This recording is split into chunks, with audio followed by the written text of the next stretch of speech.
Giancarlo, non ho capito. No, mi stai intralci. Vai, Lore.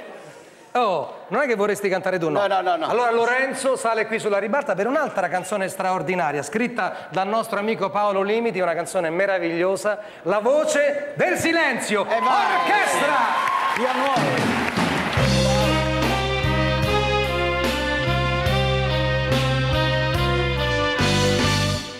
Volevo stare un po' da solo per pensare, tu lo sai.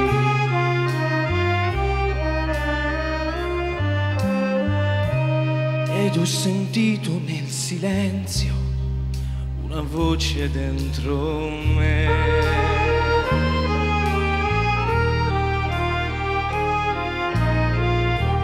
E tornan vive troppe cose che credevo morte ormai.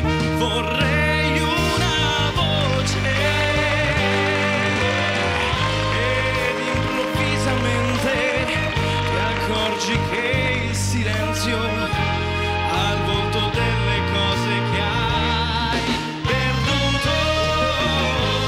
Ed io ti sento amore, io ti sento nel mio cuore. Stai riprendendo il posto che non avevi perso mai. Tu non l'avevi perso mai, che non l'avevi perso mai.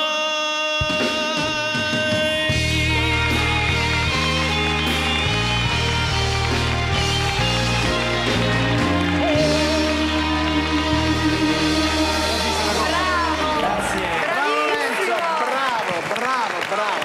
Insomma, anche perché hanno interpretato delle canzoni, per esempio Mario, non eri neanche nato.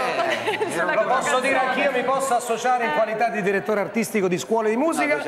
Sono veramente bravi, complimenti. E non hanno studiato. E adesso però sta a voi con il televoto a decretare chi vince questi 2 punti. Sono 2 punti importantissimi. Allora, se volete votare per il mio concorrente che rappresenta Rosolina, quindi per Mario, potete chiamare dal telefono fisso il numero 16 33 11, seguite le indicazioni e digitate 1 oppure inviate un sms al 48 31 39. Nel testo è sempre 1.